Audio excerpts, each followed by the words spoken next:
Así que de ahora en adelante no consideramos a nadie según criterios meramente humanos. Aunque antes conocimos a Cristo de esta manera, ya no lo conocemos así. Por lo tanto, si alguno está en Cristo, es una nueva creación. Lo viejo ha pasado, ha llegado ya lo nuevo. Todo esto proviene de Dios, quien por medio de Cristo nos reconcilió consigo mismo y nos dio el ministerio de la reconciliación. Esto es, que en Cristo Dios estaba reconciliando al mundo consigo mismo, no tomándole en cuenta sus pecados y encargándonos a nosotros el mensaje de la reconciliación. Así que somos embajadores de Cristo, como si Dios los exhortara a ustedes por medio de nosotros. En nombre de Cristo les rogamos que se reconcilien con Dios.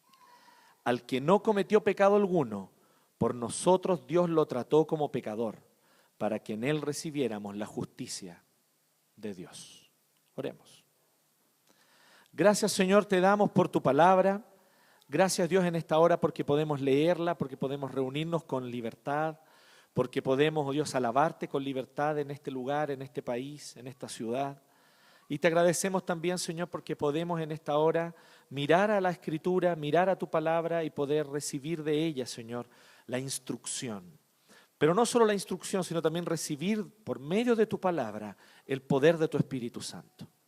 Te damos gracias, Señor, porque tu Espíritu nunca actúa de manera separada de tu palabra. Tu Santo Espíritu actúa en, con y a través de la palabra de Dios, a través de la Escritura que Él mismo reveló. Por lo tanto, Señor, en esta hora, al abrir la Escritura, estamos teniendo comunión con el Espíritu Santo de Dios. Queremos, oh Dios, estar atentos, por lo tanto, a lo que tú quieres hacer en nuestra vida, moldear en nuestra mente y en nuestro corazón. Y así, Señor, que tus manos, como manos de alfarero, nos moldeen conforme a la imagen de tu Hijo Jesucristo.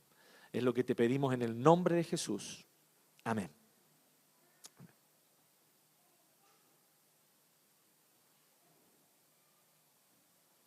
Bien, hoy estamos entonces entrando a una nueva serie.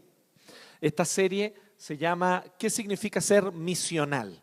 ¿Ya? Y la palabra misional es una palabra que en ciertos círculos ha estado un poquito de moda y tal vez sería interesante poder conocerla. Tal vez para muchos de ustedes la palabra no significa nada, o tal vez ustedes ven la palabra allí y empiezan a pensar al tiro en lo que significan las misiones o la labor de la iglesia en cuanto a la misión transcultural o a las misiones mundiales, o a la evangelización en el mundo en general, especialmente a otras culturas. La palabra misional puede implicar, y sin duda alguna implica también esta connotación, pero va más allá, es más profundo que esto. La palabra misional tiene bastante que ver con el carácter que la iglesia tiene en todo lo que hace. No solamente una iglesia que envía misioneros que van bueno, el típico campo misionero es África, ¿cierto? Siempre el tiro imaginamos África, campo misionero. Y aunque allá hay países que están más evangelizados que nosotros, ¿no? No sé si ustedes sabían eso, pero es otro tema. Y además, un detalle muy importante, hace poco estuve con un amigo de Viña del Mar que estuvo en una conferencia misionera internacional en Asia, no sé dónde, y él decía que se están poniendo de acuerdo en este momento entre africanos y chinos para enviar misioneros a lugares no alcanzados. ¿Qué tal? ¿Ustedes saben lo que eso significa o no? O sea, eso significa varias cosas. Una de ellas es vergonzosa para nosotros, porque las iglesias de China y de África tienen menos recursos que nosotros y están enviando hoy más misioneros que nosotros. Entonces es evidente que la palabra misional tiene que ver con el envío de misioneros también, no solamente eso, pero también. Sin embargo, misional tiene que ver con algo más amplio, tiene que ver con algo que tiene, como decía, con el carácter de la iglesia. Y aquí yo me acuerdo especialmente, y se habla mucho respecto de un tipo que, aunque tenía nombre de mujer, era hombre, se llamaba Leslie Newbigin, ¿ya? Era como el nombre Ariel, ¿sí? Que ustedes saben que sirve como para hombre y para mujer, ¿no? ¿Se han fijado en eso? ¿Sí? Sofía se sorprendía cuando conoció a un hombre que se llamaba Ariel, porque para ella Ariel era la sirenita, ¿no? Entonces, cuando le presenté a un hombre que se llamaba Ariel, bueno, con Leslie yo creo que debe pasar un poco eso, el nombre en inglés también, sirve para hombre como para mujer. Pero este era un obispo anglicano y la verdad es que fue un tremendo escritor, mucho de lo que él escribió, tenemos que ser honestos, desde nuestra perspectiva, como reformados, como presbiterianos, no concordamos en muchas cosas. Algunas de sus visiones teológicas eran un poco extrañas en algunos puntos. Sin embargo, a pesar de eso, él tenía una cosa súper interesante, que fue súper valiosa y que motivó mucho a la iglesia. Lesslie Newbigin era inglés y estuvo, como suele suceder y como hace generalmente las tradiciones protestantes más antiguas en el envío de misioneros, él había estado como misionero por décadas. El envío de misioneros en las tradiciones protestantes antiguas no son por 5 años, no son por 10, son por 20, 30, ¿no? Y Lesslie Newbigin había estado sirviendo en India casi por 30 años, desde que era un pastor joven hasta que fue un obispo, finalmente, dentro de la iglesia anglicana. Y después de décadas sirviendo, Lesslie Newbigin vuelve a Inglaterra. Y cuando él vuelve a Inglaterra, él se encuentra con un panorama muy interesante. Él se da cuenta, después de servir por casi 30 años en el campo misionero, él se da cuenta que Inglaterra es un campo misionero, porque las personas y la cultura inglesa había cambiado su mentalidad y ya no pensaban como una cultura cristiana ni influenciada por el cristianismo. Y la iglesia no se había dado cuenta de eso. La iglesia de Inglaterra todavía seguía enviando misioneros, sin duda alguna que tenía que hacerlo, ¿cierto?, afuera, a otros lugares, pero no dándose cuenta de la responsabilidad misionera que tenía cruzando la calle, la responsabilidad misionera que tenía con las casas al lado de donde se congregaba la iglesia. Entonces, de alguna forma, se habla de Lesslie Newbigin como alguien que fue de los primeros que llamó la atención a esto, de los primeros que de alguna manera quiso despertar a la iglesia y decirles, ¿saben qué? Hoy día la iglesia en el mundo occidental, que nosotros asociamos con el mundo cristiano, Europa, Estados Unidos, etcétera, ¿cierto? América en general, hoy la iglesia está en un contexto de misión en esos lugares. El mundo a nuestro alrededor está cambiando. Las personas a nuestro alrededor y la mentalidad de las personas están cambiando rápidamente y nosotros no nos estamos dando cuenta. Y lo máximo a lo que atinamos, que yo no digo que eso esté mal, creo que eso también forma parte, de alguna manera, de la misión de los creyentes, pero no atinamos mucho más que a denunciar las leyes anticristianas. Pero eso, hermanos, todo ese montón de leyes que desde una perspectiva cristiana son aberrantes, son solamente el síntoma. La enfermedad no es esa. La verdadera enfermedad es una cultura entera a nuestro alrededor que ha abrazado una forma de ver el mundo religiosa y que se presenta como si no fuera religiosa, pero es religiosa, que se llama secularismo. Vamos a ponerle un nombre, el secularismo. El secularismo es altamente religioso, tiende al politeísmo, a idolatrar o a deificar conceptos, ideas e ideologías. Tiende, como toda religión politeísta, a relativizar el concepto de una verdad absoluta y simplemente dice que existe una verdad para ti y otra para mí. Esa es tu verdad para ti, esta es mi verdad para mí, yo no concuerdo. Y entonces no hay la idea de una verdad absoluta, eso es propio de las religiones politeístas. En este momento, pero lo peor del secularismo es que el secularismo engaña haciendo pensar como que no son una religión. E incluso queriendo suprimir a las religiones de la arena pública. Diciendo así, no, es que nosotros tenemos un Estado laico, entonces no tiene por qué un religioso venir a dar su opinión públicamente. Eso es falso. Eso es una ignorancia tremenda. La palabra laico no significa eso. La palabra laico significa que tienen libre circulación todas las religiones. No significa que está prohibido hablar opiniones religiosas en la arena pública. ¿Se entiende la diferencia? Es radical la diferencia, no solamente semántica, no es solo de palabras. Porque en un aspecto tú tienes un Estado totalitarista, como el de Stalin, ¿no? Está prohibida la religión aquí, no se puede hablar de religión. Pero con todos los aparatos democráticos funcionando, se busca imponer un totalitarismo. De prohibir que opiniones religiosas sean pronunciadas en público. Y eso no es laico.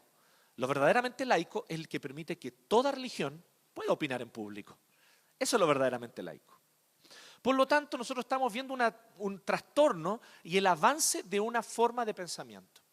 Esto solamente para mostrar un aspecto de esta problemática. Hay muchas más cosas que vamos a ir abordando en las próximas semanas, de a poco. Pero lo que yo quiero que nosotros entendamos es que efectivamente el mundo es nuestro campo misionero, como diría John Wesley, ¿no? John Wesley decía eso. Él decía, cuando le preguntaban, ¿cuál es tu parroquia? ¿No? Porque él era un pastor anglicano y los pastores anglicanos siempre tenían una parroquia. Decía, mi parroquia es el mundo, decía Wesley, ¿no? Entonces, es interesante que nosotros podamos tener esta idea de que el mundo es nuestro campo misionero. Y cuando hablamos del mundo, no solamente hablamos de las tierras distantes y lejanas, donde hay formas de adoración y de culto muy extrañas. No. Cruzando la calle, nosotros tenemos un campo misionero. Y hoy eso es más realidad que nunca. Porque en otro tiempo, tal vez, nosotros teníamos a personas inconversas, pero cuyo sistema de pensamiento y de valores estaba en mayor o menor medida influenciado por el cristianismo. Hoy día no. Hoy día, además de personas inconversas a nuestro alrededor, lo que nosotros tenemos es personas que tienen una mentalidad total y absolutamente distinta a cualquier cosa que tenga una influencia del cristianismo. Esa es la realidad del pensamiento actual. Y eso es lo que hace que, por lo tanto, incluso movimientos, por ejemplo, que surgieron en contextos cristianos, hoy día sean justamente los movimientos que se oponen al cristianismo. Conozco a alguien que decía que es como vomitar en la mano que le dio de comer, ¿no? El mismo cristianismo enseñó a la sociedad occidental el valor de la tolerancia, por ejemplo. Fue el cristianismo el que enseñó eso. ¿Y qué es lo interesante? Que a pesar de algunos aspectos puntuales como las cruzadas o la Inquisición, que fueron temas puntuales de la institución católico-romana, no del cristianismo, el cristianismo en general fue y enseñó desde los primeros siglos la importancia de tolerar y de amar al que piensa distinto. Hoy día se usa la tolerancia como argumento para callar a las iglesias. ¿No les parece interesante? Se usa la tolerancia, obviamente mal entendida, como argumento para decirle a las personas que tienen una opinión religiosa que tienen que quedarse callados, que no pueden hablar. Y se les pone una mordaza. ¿Sí? Entonces, en otros aspectos también, por ejemplo, el otro día conversábamos, ¿cierto?, con Mildred, si no me equivoco, no sé si éramos con Mildred, y conversábamos sobre el surgimiento del movimiento feminista. Surge en contexto cristiano, para promover que las mujeres pudieran tener las mismas condiciones, en primer lugar laborales y en todo otro tipo de cosas que los hombres. Fueron cristianos los que primeramente promovieron los primeros movimientos feministas en el siglo XIX. Pero hoy día es desde esas trincheras desde donde vienen los ataques más duros contra la iglesia y contra el cristianismo. Como si iglesia y cristianismo fueran sinónimos necesariamente de machismo. Siendo que históricamente, y eso es fácil de comprobar, no es así. Porque el movimiento feminista surgió en las iglesias. Lo interesante es que nosotros estamos hoy, actualmente, estamos siendo bombardeados de distintas trincheras. Y nosotros entonces tendemos, fíjense el lenguaje que estoy usando un poco a propósito, tendemos a decir, bueno, entonces tenemos que protegernos contra este ataque, ¿no? Tenemos que ver cómo vamos a resguardarnos como iglesia. Pero yo creo que esa es una visión corta del problema. Yo creo que nosotros quedamos con una visión corta cuando simplemente nos preocupamos de defendernos de los ataques del secularismo. Es como preocuparme simplemente de bajar la fiebre, pero no atacar la infección. ¿Me entienden? La infección es lo que causa la fiebre. Por lo tanto, el avance del secularismo es solamente un síntoma de una enfermedad mucho más profunda, que es el de una cultura y de una sociedad que ya no quieren pensar y que ya no quieren de alguna manera o no comprenden muchas veces, ni siquiera se han dado la labor de comprender, ya no comprende de qué trata el cristianismo. Así que estamos nosotros en territorio pagano, por así decirlo. Y si nos damos cuenta de esto, yo creo que deberíamos sentirnos motivados, y ahí donde Lesslie Newbigin tiene esa importancia tan radical, a evangelizar y hacer misión en nuestra cultura, en nuestra ciudad, en nuestro país. Ya no asumir que nuestro país es un país cristiano. Dejemos de asumir eso. Muchas voces por ahí dicen es que cómo es posible que se aprueben estas leyes en un país cristiano. Este país ya no es más cristiano. Entonces nosotros tenemos un deber como iglesia. Y ahí nosotros entramos en una situación súper interesante. Algunos estudiosos, algunos eruditos bíblicos y también personas que piensan mucho sobre la misión de la iglesia hoy día, dicen que nosotros estamos viviendo como iglesia los tiempos más parecidos al tiempo de los apóstoles, cuando predicaban en el contexto del Imperio Romano y de las culturas griegas y romanas de su época. ¿Por qué? Porque a ellos les tocó predicar el Evangelio en contextos cuya mentalidad, cultura y valores eran total y absolutamente distintos a los que ellos habían conocido como judíos, por ejemplo, ¿cierto? Inspirados por la ley de Moisés. Y ellos tuvieron que en esos contextos dar testimonio. ¿Y cómo dieron testimonio? Sin duda alguna proclamando, sin duda alguna anunciando el Evangelio, sin duda alguna preocupándose de aprender el lenguaje para poder comunicar el Evangelio, también observando la cultura para saber de qué maneras ellos podían, observando la cultura, generar puentes para predicar el Evangelio a la cultura pagana a la cual estaban ellos alrededor, y sobre todo a través del amor y del servicio. Sobre todo a través del amor y del servicio. Timothy Keller lo pone de la siguiente manera. Él dice que la iglesia hoy día tiene que entender que se tiene que ganar el derecho a ser escuchada. No tiene que asumir que tiene ese derecho. Tiene que escucharnos porque somos la iglesia. No. La iglesia hoy día tiene que darse cuenta que tiene que ganarse el derecho a ser escuchada. Y la única manera de que se gane ese derecho es sirviendo. Es a través del servicio, del amor. Fue así como se conquistó todo un imperio en los primeros siglos. ¿Sabían ustedes? Ustedes saben que las plagas eran muy comunes. No había conocimiento de los gérmenes, de todo eso. Entonces era común que se extendieran plagas cada cierto tiempo. Y las plagas mataban y arrasaban a veces ciudades enteras. Existen testimonios de no cristianos en el tiempo del Imperio Romano que se sorprendían con el hecho de que cuando había una plaga en la ciudad, todos salieron arrancando, todos, dejando incluso a sus familiares enfermos, menos los cristianos. Los cristianos se quedaron en la ciudad cuidando a los enfermos, incluso a los enfermos que no eran de su familia. A enfermos que no eran sus hijos, ni sus hermanos, ni su papá, ni su mamá. Ese tipo de actitudes trastocaron un imperio. Entonces hoy día nosotros tenemos que ponernos a pensar cómo nosotros podemos alcanzar una cultura secular, una cultura secularizada, una cultura que ya no es más cristiana, una cultura que a algunos les gustan los nombres así bacanes, ¿no? Postcristiana. Bacán el nombre, ¿no?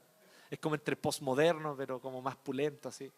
Postcristiana. Algunos dicen que esta es una cultura postcristiana. Bueno, ¿cómo nosotros llegamos a una cultura postcristiana? Gracias a Dios tenemos ejemplos en la historia. Igual que como siempre el cristianismo llegó a regiones y a lugares y a sociedades y culturas donde no había conocimiento del cristianismo. A través de la proclamación del Evangelio, a través del amor y a través del servicio. No a través de golpear la mesa más fuerte. ¿Quién golpea la mesa más fuerte? ¿Quién grita más fuerte? Es el que tiene más la razón. Ese concepto en sí ya es pagano, ese concepto es nietzscheano. Nietzsche, el que decía que no existe la verdad, lo único que existe es el poder.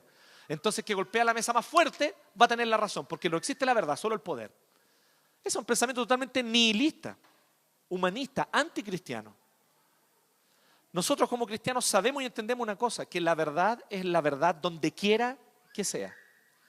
La verdad siempre seguirá siendo la verdad y es imposible que la mentira tenga más argumentos que la verdad. Y es imposible que la mentira nos proponga un estilo viable de vida. Solo la verdad nos propone un estilo de vida que vale la pena ser vivido. Por lo tanto, aquellos que conocemos la verdad y que hemos sido encontrados por la verdad en realidad, porque nosotros fuimos nosotros los que encontramos la verdad. La verdad nos encontró a nosotros, porque la verdad es Cristo, ¿no? Y la verdad nos encontró. Y nosotros que hemos sido encontrados por la verdad, con mayor razón debemos saber que no necesitamos ni golpear la mesa más fuerte, ni hacer más lobby político. Esa no es necesariamente la manera de imponer la verdad. La verdad prevalecerá como la luz prevalece contra la oscuridad. ¿Tenemos certeza de esto? Lo que necesitamos es vivir conforme a esa verdad.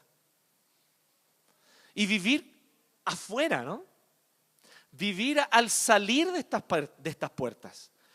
Vivir esa verdad saliendo de este lugar. No solo aquí. Aquí va a ser fácil vivir las verdades del cristianismo entre nosotros, todos estamos de acuerdo, concordamos. El asunto es vivir las verdades del cristianismo allá afuera.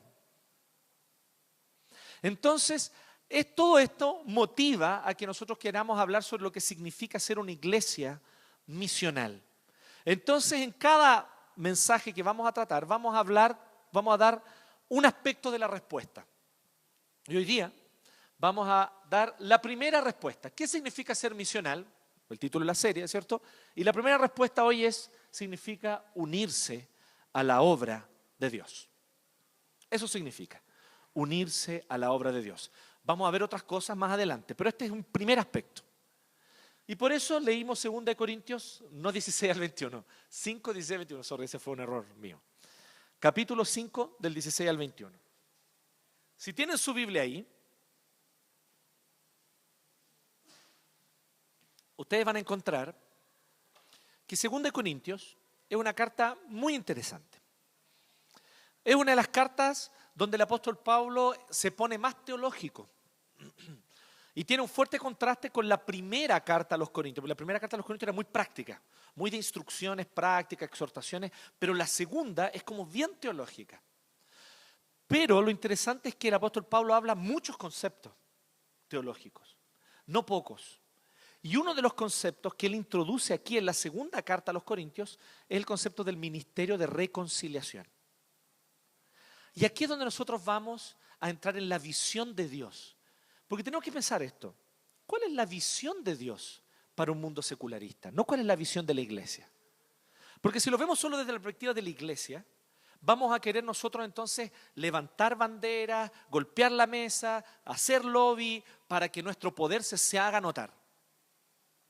Pero si lo vemos desde la perspectiva de Dios, ¿cuál es el plan de Dios para una cultura pagana, para una cultura secularista, para una cultura y una sociedad que se aparta de Él? Es interesante que nos pongamos a pensar esto. ¿Cómo Dios ve esta problemática? ¿Dios los ve como enemigos que hay que combatir? ¿O Dios los ve como pecadores rebeldes con los cuales Él se quiere reconciliar? ¿Se entiende la idea o no?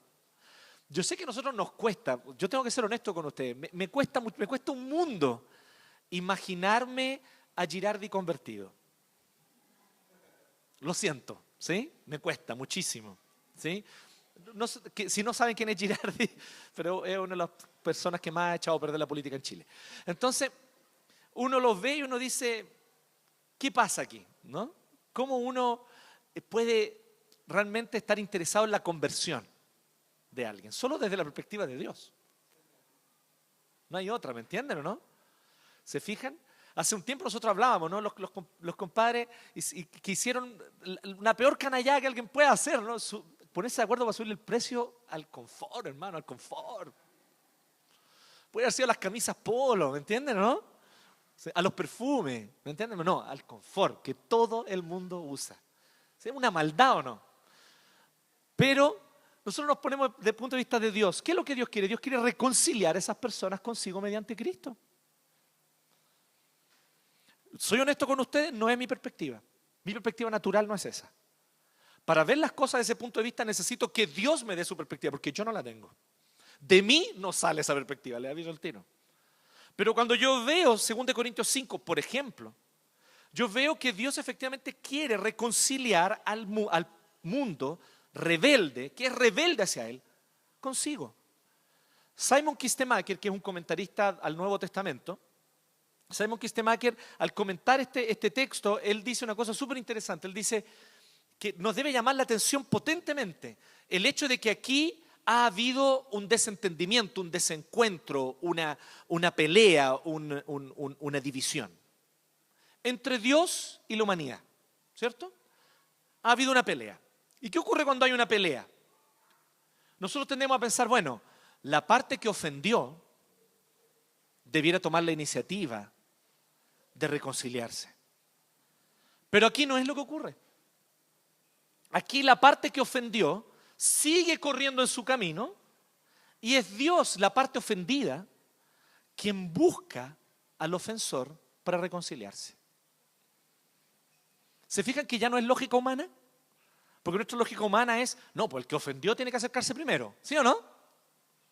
Pero aquí la parte ofendida toma la iniciativa de buscar para reconciliarse.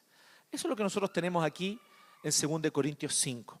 Algunos conceptos que vamos a ver, por lo tanto, en esto. En primer lugar, en el versículos 16 y 17, se nos ha dado una nueva naturaleza para unirnos a la obra de Dios. Él dice que de ahora en adelante no consideramos a nadie según criterios meramente humanos. Aunque antes conocimos a Cristo de esta manera, ya no lo conocemos así. Por lo tanto, si alguno está en Cristo, es una nueva creación. Lo viejo ha pasado, ha llegado ya lo nuevo. Conocemos el versículo 17, creo, sobre todo aquellos de ustedes o aquellos de nosotros que tuvimos la oportunidad de criarnos en un contexto evangélico, probablemente aprendimos este versículo, ¿no? El que está en Cristo es nueva criatura. Las cosas viejas pasaron, he aquí todas son hechas nuevas. ¿Se aprendió usted ese versículo, no? Si no, tuvo una mala escuela dominical, ¿ya? Pero este versículo era clave, ¿no? 2 Corintios 5, 17. Que el que está en Cristo es nueva criatura. ¿Y cómo nosotros tendemos a entender ese versículo? Nosotros debemos entenderlo solamente de la manera personal e individual. Decimos así: yo antes le pegaba a mi señora, ahora ya no. ¿Se fijan? Entonces, yo antes salía con los amigos a chupar y me perdía todo el fin de semana. Ahora ya no. El Señor me cambió. ¿Cierto? Entonces nosotros pensamos, una nueva criatura significa alguien que era de una manera y cambió y ahora es de otra. Pero la verdad es que la palabra allí no es criatura en el sentido del individuo. La palabra, como está bien traducido aquí en la NBI, es creación en el sentido de toda una estructura cósmica. Sí, tal cual, cósmica. No se asusten con la palabra, ¿sí? No me refiero a fantasma del espacio ni nada de eso, pero una estructura cósmica. O sea, de todo el universo. Dios creó todas las cosas para su gloria. Dios creó todas las cosas perfectas, armónicas y bellas. Dios creó todas las cosas perfectas y armónicas para darle gloria. Pero desde el momento en el que nosotros, los seres humanos, pecamos contra Dios, y nuestro primer pecado fue desobedecer a Dios simplemente en un mandato que era el de comer del fruto, desde ese día en adelante, nosotros entonces tenemos un mundo caído. Este mundo está afectado por el pecado y está destinado a la destrucción en el día final cuando Cristo vuelva. El apóstol Pedro dice que esa destrucción va a ser por fuego, que así como hubo una vez donde todo el mundo fue inundado por agua, así también por fuego va a ser destruida esta creación. Y Dios va a hacer una nueva creación, nuevos cielos y nueva tierra donde mora la justicia. Y eso va a ser cuando Cristo vuelva. ¿Qué es lo interesante? Que nosotros tendemos a poner solamente eso en el futuro, ¿no?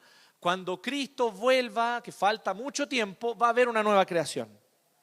Pero la verdad es que la nueva creación ya está presente hoy, aquí, ya. Ya la nueva creación empezó. La nueva creación empezó con la resurrección de Jesús. Esto es muy importante que usted lo recuerde, y si está anotando, lo anote. La nueva creación comenzó con la resurrección de Cristo. Desde ese día en adelante surge en la historia, sí, en el tiempo y en el espacio, una nueva creación. ¿Dónde? En el cuerpo de Cristo. Cristo resucita no con el cuerpo con el que había nacido, que era el cuerpo de la naturaleza de Adán. Cuando Él resucita, Él ahora resucita con un cuerpo que no se enferma, que no se corrompe y que no está, por lo tanto, destinado a la podredumbre, como el cuerpo que nosotros tenemos. Cuando Él resucitó, cuando sale de la tumba el tercer día, ese día domingo, tempranito en la mañana, todavía ni siquiera había salido el sol, y sale Jesús de la tumba, no sale solamente Jesús en su cuerpo, sino que sale una nueva creación. Un adelanto de la nueva creación. ¿Por qué? Porque ese cuerpo con el que Cristo resucitó, es el cuerpo que tú y yo vamos a tener cuando Jesucristo vuelva y Él nos resucite de los muertos. Bueno, y si Él vuelve cuando todavía estemos vivos, vamos a ser arrebatados y encontrarnos con Él en los cielos. Y en ese momento vamos nosotros a hacer nuestros cuerpos a ser transformados mientras nos encontramos con Él para reinar en la nueva creación. Como sea, vamos a tener nuevos cuerpos que no se corrompen, que no se enferman y que no están destinados ni a la enfermedad ni a la muerte.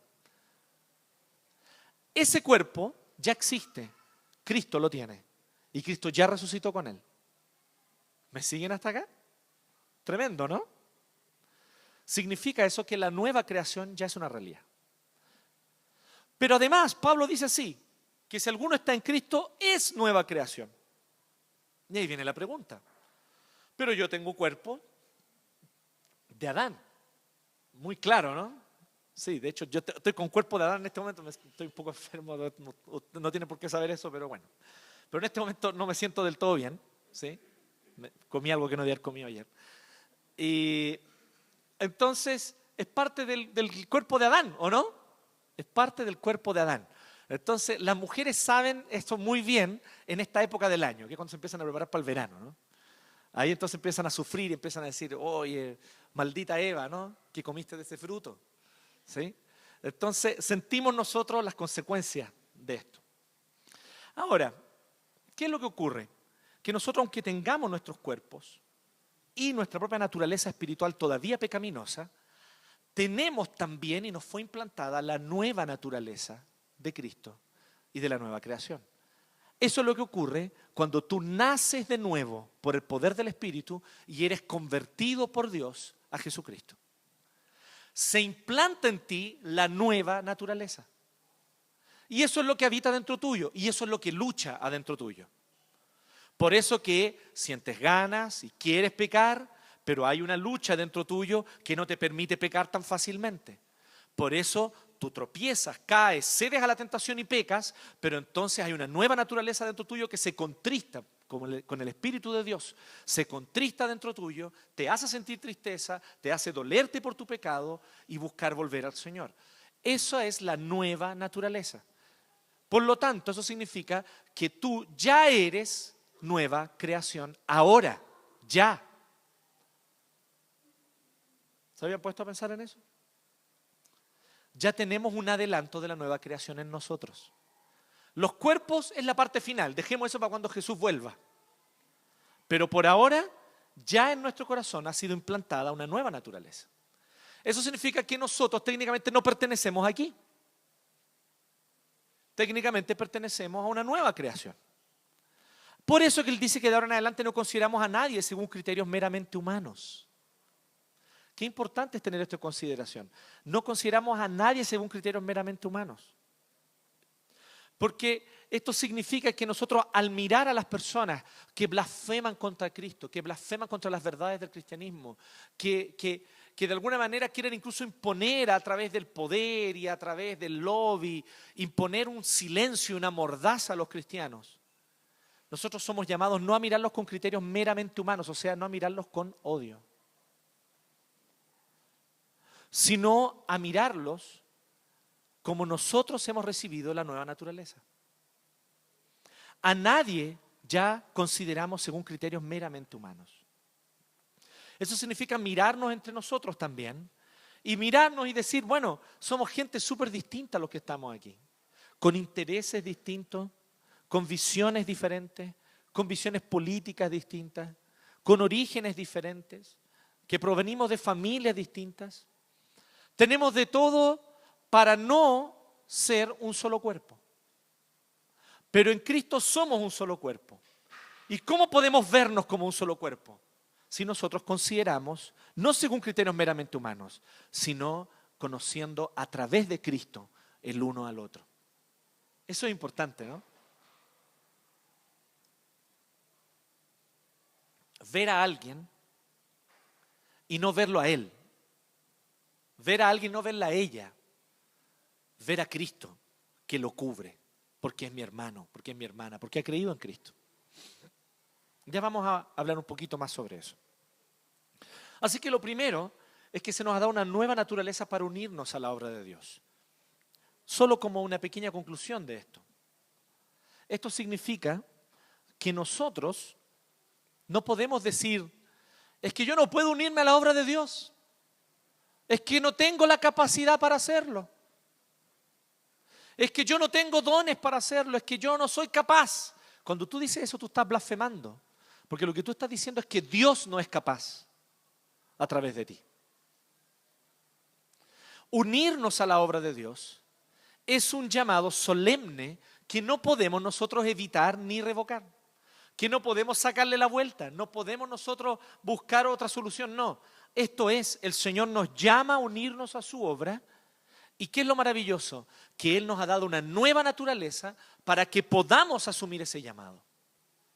Dios no nos ha dejado solos. Dios no les dice a cada uno de ustedes, miren, ¿saben qué? Cada uno de ustedes, según su fuerza y capacidades, eso hagan. No. Lo que Dios hace es mucho más radical. Dios dice, según mis fuerzas, dice Dios, según mis capacidades, yo los voy a usar a ustedes. Él sabe que tú no eres capaz. Ahora, cuando tú te sientes capaz, Dios se ocupa de humillarte para que te sientas incapaz. Ahí ya es otra pega. Dios tiene que demorarse un poquito más con nosotros en esos casos. Pero cuando tú te sientes incapaz es cuando Dios entonces dice, ahora estás listo para que yo pueda usarte. Porque no se trata de ti, se trata de la nueva naturaleza que Él implantó en ti.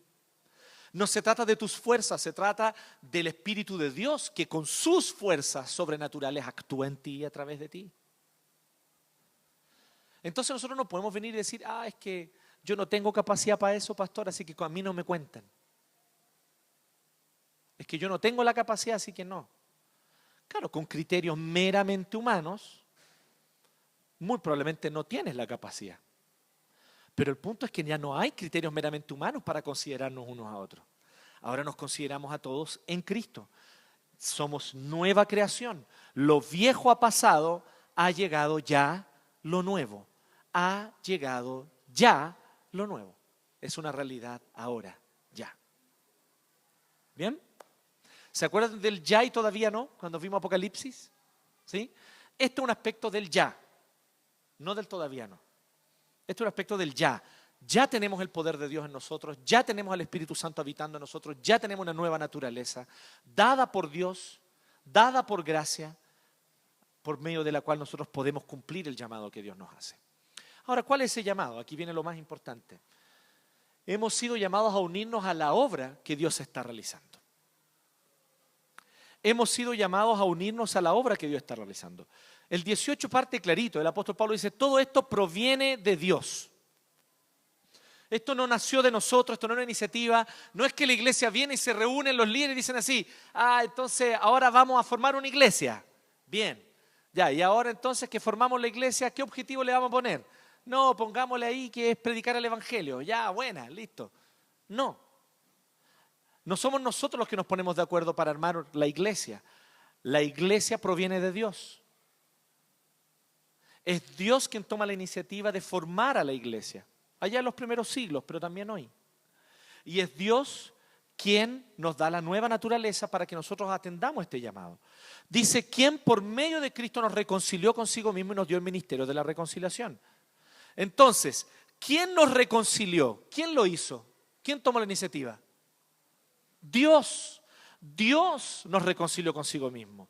El 19, esto significa que en Cristo Dios estaba reconciliando al mundo, y aquí la palabra literalmente es cosmos, la palabra mundo, por eso que hablaba de cósmico, ¿sí? Dios estaba reconciliando al mundo consigo mismo, no tomándole en cuenta sus pecados y encargándonos a nosotros el mensaje de la reconciliación. ¿Qué significa esto? Significa esto que no es que la iglesia tenga una misión. Esto es importante tenerlo claro. Cuando nosotros hablamos de misional, nosotros no estamos hablando de la iglesia tiene una misión y se propone cumplir esa misión. Estamos hablando de que Dios tiene una misión. Dios se propuso a sí mismo. Dios se propuso en sí mismo el llevar adelante una misión. Esta es la misión de Dios. Y Él nos invita a nosotros, a la iglesia, a participar con Él. Esto es como películas antiguas. Me voy a tirar con películas antiguas porque es más probable que las hayan visto. ¿Ya? Indiana Jones, ¿sí? Entonces, cuando Indiana Jones tenía un colega, no sé si se acuerdan, que era un niñito chino, japonés, ¿sí? No sé si se acuerdan de eso, es muy antiguo, que andaba siempre con un jockey.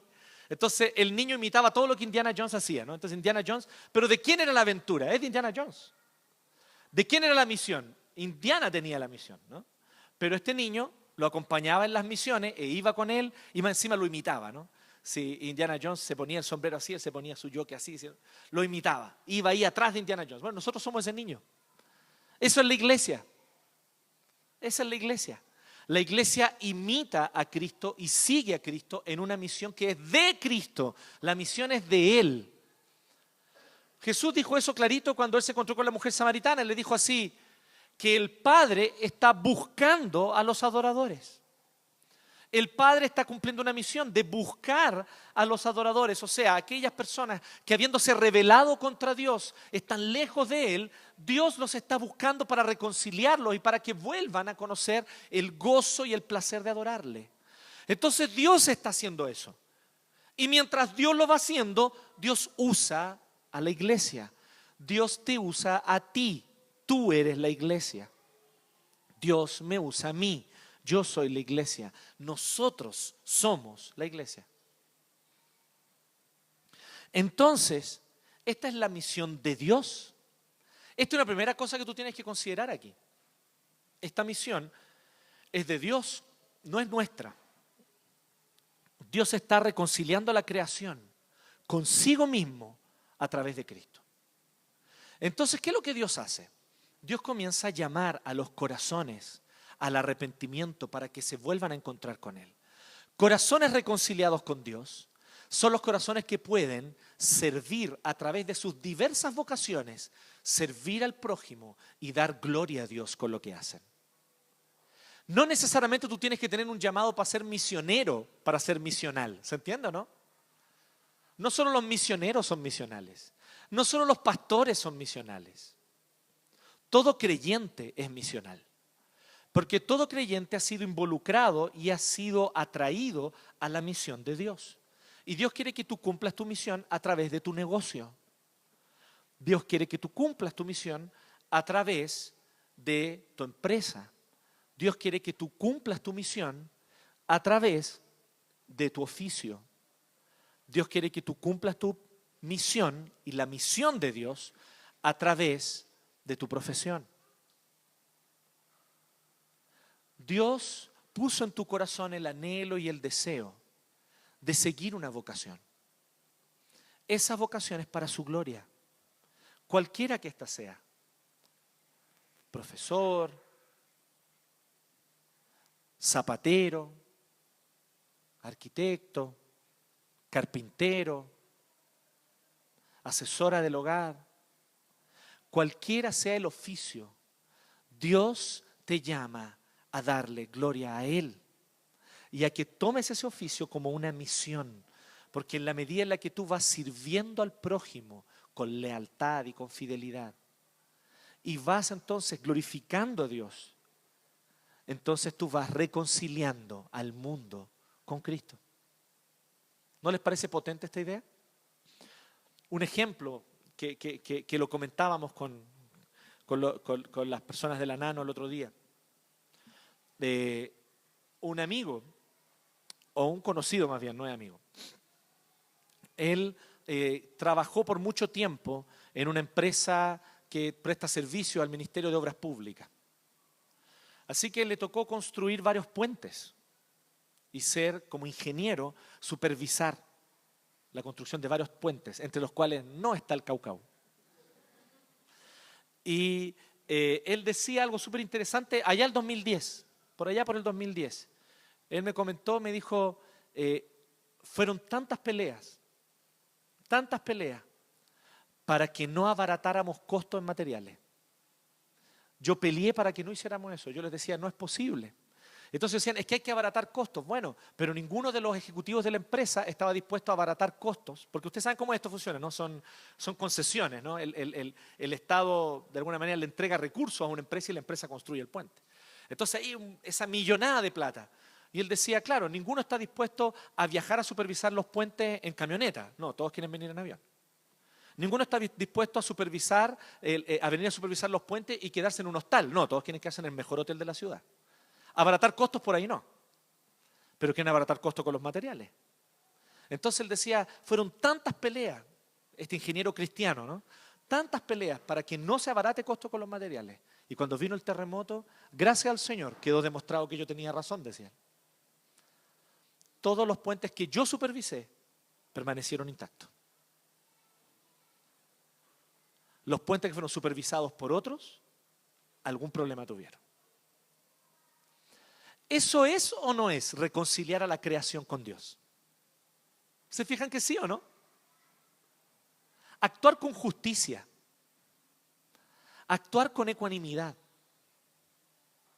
actuar de manera justa, por ejemplo, cuando pago los salarios a los empleados que yo tengo.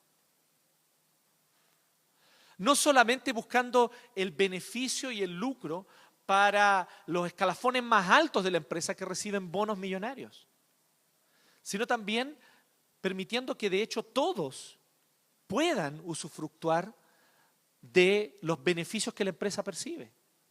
Todo esto es tratar con justicia, todo esto es promover el reino de Dios, esto es reconciliar al mundo con Dios. Tener un trato y promover el trato digno a las mujeres en nuestros lugares de trabajo. No ser de los que participan de los chistecitos y de las cosas que denigran y humillan y tratan a la mujer como objeto. Sino negarnos a eso. No importa, te van a decir, qué grave, es que soy grave, es que no soy grave.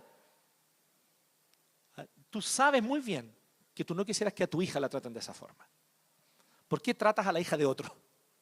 De una forma como tú no quisieras que traten a tu hija. Promover que de hecho en nuestros lugares de trabajo haya un trato justo y digno. Todas estas cosas son las maneras en las cuales nosotros nos unimos a la obra de Dios. Ahora, no sean ilusos, brothers. Aquí no se trata de, a mí me encantaría poder venir y darle un discurso así a los apóstoles Maldonado, ¿no? Así, y Dios los va a bendecir y serán bendecidos, pero no va a ser así, de inmediato no va a ser así. Dios los va a bendecir, pero no de la manera que ustedes esperan. Probablemente se van a ganar la mala el jefe. Probablemente el gerente no va a querer darles el ascenso a ustedes y se lo va a dar a otro que es más incompetente que ustedes, pero que es menos hincha pelota. Porque tú estás siempre ahí clamando por justicia. Tal vez, no lo sé, pero esas son parte de las consecuencias de asumir el llamado. Y el que lo asume en el nombre de Dios, lo asume con gozo. No con cara de 3 metros, con gozo. ¿Qué es lo que dice el Señor Jesucristo? Bienaventurados ustedes serán cuando por causa de la justicia los difamen, los persigan y los maltraten. Bienaventurados. Así que tenemos por sumo gozo, dice el apóstol Pablo, sufrir por causa de Cristo. Entonces, ¿tenemos nosotros conciencia de esto? Esta es una misión que es para todos nosotros. Mañana, tú te vas a levantar en la mañana, va a sonar el despertador para ir a la pega, y yo quiero que tú recuerdes algo. Es el momento de levantarse a ser un misionero. Es el momento de levantarse a cumplir un llamado misional. Cuando te levantes mañana, recuerda que tú estás siendo llamado a ser un misionero. Y recuerda a todos los misioneros que antes que tú dieron su vida por Cristo. Y todos los problemas de tu pega, que yo no te voy a negar, que deben ser muy duros y muy difíciles muchas veces, yo no te niego eso, pero van a ser vistos desde otra perspectiva. Porque otros literalmente entregaron sus cuerpos para ser sacrificados por proclamar a Cristo, por proclamar la justicia. Entonces, nosotros somos, la iglesia es el representante de Dios para llamar a la reconciliación. Y esto significa también, por lo tanto, proclamar el Evangelio. Y ahí es donde nosotros tenemos un tercer y último aspecto que no podemos dejar de lado. El núcleo y motor de la obra de Dios es la buena noticia de Jesucristo.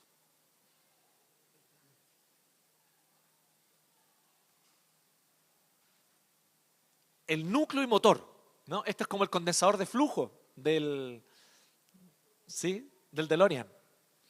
Sin esto no funciona.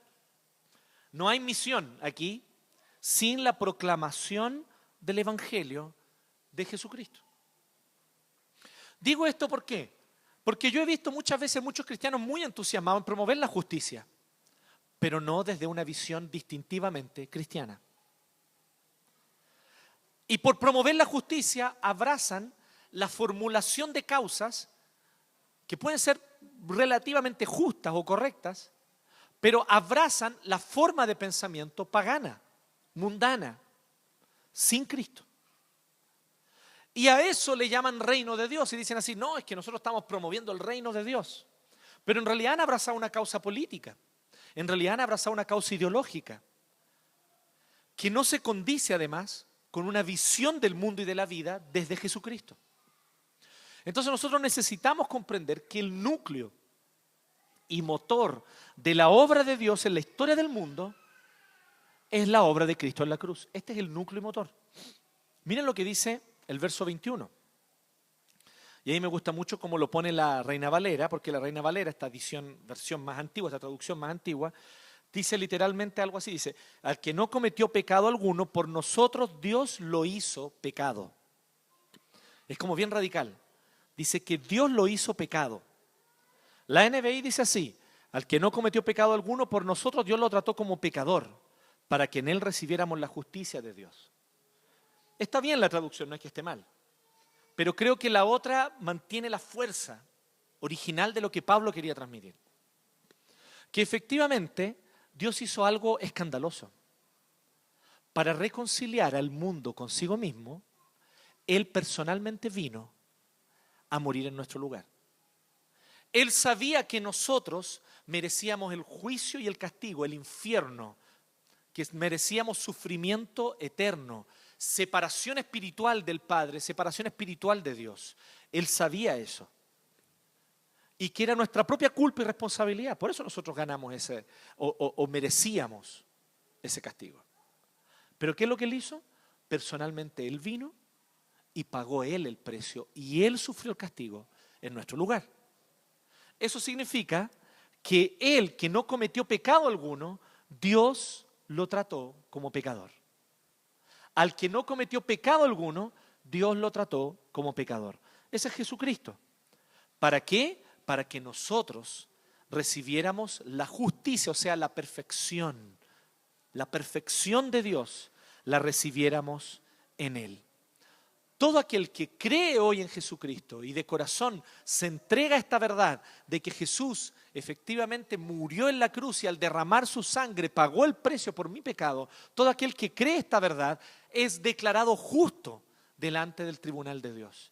Ante el tribunal del único juez justo que nos puede condenar al infierno, ante ese tribunal nosotros somos vistos y declarados justos, sin mancha, porque Cristo nos cubre con su justicia. Solamente nosotros debemos creer. Solo creer. Y por gracia, mediante la fe, nosotros recibimos una justicia que no es nuestra, es la justicia de Cristo, que es la mejor justicia de todos. Porque es una justicia perfecta, sin ni una mancha, sin ni un defecto, sin nada que esté fuera de lugar. Perfecta la justicia de Cristo. Esa justicia es adjudicada a ti y a mí cuando nosotros creemos. Este es el centro, el núcleo, el motor de la obra misional. ¿Por qué digo esto? Porque esto nos va a permitir muchas cosas. Primero, no pienses que la misión de la iglesia consiste en un grupo de personas buenas, morales y decentes que defienden los valores, que van en la sociedad a oponerse a todos los indecentes que quieren trastocar los valores y destruir la familia. No, esa no es la misión de Dios. Cuando tú lo ves desde la perspectiva del Evangelio, ¿cuál es la misión de Dios? Es reconciliar a los pecadores rebeldes con Dios a través de la predicación del Evangelio. Entonces nosotros no somos llamados a ser un ejército que va y combate a los inmorales, a los secularistas y a todos aquellos que se oponen a la verdad de Dios. Lo que nosotros nos tornamos es un ejército, pero no propiamente de personas que van a atacar, sino un ejército de personas que van a servir, de siervos que van a amar y a proclamar el Evangelio. Si vemos el Evangelio como central, no vamos a perder de vista eso. En segundo lugar también, nosotros vamos a vernos unos a otros como colaboradores en esta misión. Porque ahí también viene el otro aspecto. Muchas veces nosotros vamos a mirar a la iglesia y vamos a decir, pero la iglesia no tiene condiciones. La iglesia es penca. Tiene pecados. La iglesia no se preocupa de los más necesitados siempre. La iglesia se olvidó de mí. El hermano no me vino a saludar. Y así empezamos nosotros a ver todos los problemas. Y les digo algo, todos esos problemas son reales. La iglesia es pecadora y decepcionante. Pero cuando tú ves a la iglesia como la esposa de Cristo, cubierta de la justicia de Cristo, entonces tú dices, ese es mi pueblo, esos son mis hermanos, juntos vamos a ir a servir. Es muy importante para la misión ver incluso a la iglesia con los ojos del Evangelio. Muchas veces nosotros no vemos a la iglesia con ojos del Evangelio, vemos a la iglesia con ojos de fariseos. Exigimos a la iglesia una rectitud moral que nosotros mismos no somos capaces de dar. ¿Para qué venimos con cuentos? Exigimos de la iglesia una rectitud moral que nosotros no damos. Exigimos muchas veces de nuestros hermanos en Cristo una entrega que nosotros no tenemos. ¿Sabes cuál es el desafío? Ya no veas a la iglesia con criterios meramente humanos, según de Corintios 5:16. No con criterios meramente humanos, porque allá a nadie conocemos por criterios meramente humanos, dice Pablo. Sino ve a la iglesia también a través de Cristo. Y entonces tú vas a ver que la iglesia es tu cuerpo, tú miembro de ella. Y por lo tanto, parte fundamental para que la iglesia cumpla su misión. Pero pastor, yo no sé hablar desde adelante. No tienes por qué ser predicador para cumplir la misión, ya lo acabamos de decir. Pero pastor, yo no sé cantar. No tienes por qué ser un levita. Eso es una broma, ¿no? Los levitas ya no existen más. Se acabaron con el sacrificio de Cristo. Entonces no tienes por qué ser alguien que dirige la música, ¿no? Así, ay, que estoy adelante cantando. Es que pastor, es que yo no sé leer en público. Hay gente aquí de nuestra comunidad que realmente se complica para orar en público. Y yo los entiendo y me parece genial, o sea, yo no me hago drama. Pero de verdad se complica y dice, ya, el hermano fulano va a orar, el hermano fulano se pone de pie y empieza a orar, hermano, y se empieza a enredar. Y él después viene, pide disculpas y dice, pastor, disculpa, yo me pongo nervioso cuando... Por eso no son las únicas maneras de servir en la iglesia. No es solo cantando, predicando y orando en público. Porque además la iglesia es el pueblo de Dios en el mundo, sirviendo. Y mi pregunta es, ¿cómo tú estás cumpliendo la misión de Dios de lunes a viernes o de lunes a sábado en tu lugar de estudios, en tu lugar de trabajo, en tu familia y en tu barrio? Eso es ser misional, es cumplir la misión de Dios con todo lo que yo soy. Eso es ser misional. Entonces, si nosotros observamos esto, vamos a ver que el núcleo motor de la obra de Dios es la buena noticia de Jesucristo. El Evangelio es la clave. Porque mediante el Evangelio también va a ocurrir una tercera cosa. No solamente, lo primero que les dije, ¿no? Que vamos a ver, ya no vamos a ver al mundo como enemigos, sino como un campo misionero al que hay que predicar. En segundo lugar, no vamos a ver a la iglesia como lo que se ve meramente humano, ¿no? Como lo que se ve humanamente, que es un montón de pecadores que no dan el ancho. Sí, humanamente eso somos, eso está claro. Pero desde la perspectiva de Dios y desde la justificación por la fe, somos la esposa de Cristo. Y Cristo nos quiere usar a nosotros y no tiene plan B. El plan A es la iglesia y Dios no tiene plan B. Así que o nos involucramos o no. ¿Se entiende o no? No hay plan B. La iglesia es el plan A y no hay plan B. Pero también en tercer lugar, otra cosa muy importante va a ocurrir. Y si tú eres como yo, probablemente necesites saber esto. Que aunque tú sientas, percibas y te des cuenta que eres incapaz, Dios es capaz en ti. La clave está en comprender que por la justificación por la fe, Dios nos ha amado eternamente, ha implantado en nosotros su espíritu y Él nos mueve a cumplir su misión. Entonces nos vamos en nuestras fuerzas, vamos en las fuerzas de Dios. ¿Por qué? No porque lo merezcamos, sino porque inmerecidamente Dios nos amó en Cristo y nos cubrió de la justicia de Jesús. Esto me recuerda mucho a Pedro. Pedro sufrió mucho en un momento de su vida. El apóstol Pedro le había prometido a Jesús, yo voy a dar la vida por ti. Hasta había sacado la espada y le había cortado la oreja a un loco. Yo voy a dar la vida por ti. Pero esa misma noche lo negó 3 veces. Y la Biblia dice que Pedro lloraba amargamente. ¿Saben lo que hizo Pedro después de eso? Recibió la noticia, el Señor resucitó. Lo vio incluso un par de veces, buena onda, Jesús resucitó. Pero se fue a pescar de nuevo. Es impactante lo que hace Pedro. No sé si se han fijado en ese detalle. Él ve a Jesús resucitado, pero aún así él dice, Jesús resucitó, bacán, creo en Él, pero Él que use a otros, no a mí. Yo definitivamente no doy el ancho. Yo no me la puedo. Yo le dije que lo iba a defender, en la misma noche lo traicioné, yo no sirvo para esto. Creo en Él, Él es el Señor, Él es el Mesías, he visto su gloria, pero yo sé que Él va a usar a otros, no a mí. Así que se volvió a pescar. Aunque Dios le había dicho que ya no quería más que pescar a peces, sino que pescar a hombres. Pero se volvió a pescar peces. Y ahí estaba pescando peces y Jesús se le aparece en la playa. ¡Ey! Y ahí entonces Pedro, impulsivo, ¿no? Al ver que Jesús lo fue a ver a su lugar de trabajo, ¿no? Qué bacán eso. Jesús se apareció en su lugar de trabajo para saludarlo. Y ahí él va y nada hasta la orilla, llega allá, Jesús tenía preparado el desayuno. Se sienta con Pedro y así como Pedro lo negó 3 veces, Jesús hace reafirmar la fe de Pedro 3 veces. 3 veces le pregunta a Pedro, Pedro, ¿me amas? Sí, Señor, tú sabes que te amo. Pedro, ¿me amas? Sí, Señor, tú sabes que te amo.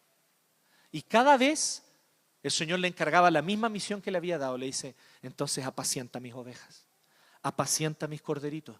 Yo te llamé para pastorear el pueblo de Dios. Yo te llamé para apacentar el pueblo de Dios. Me traicionaste, pero yo te perdono.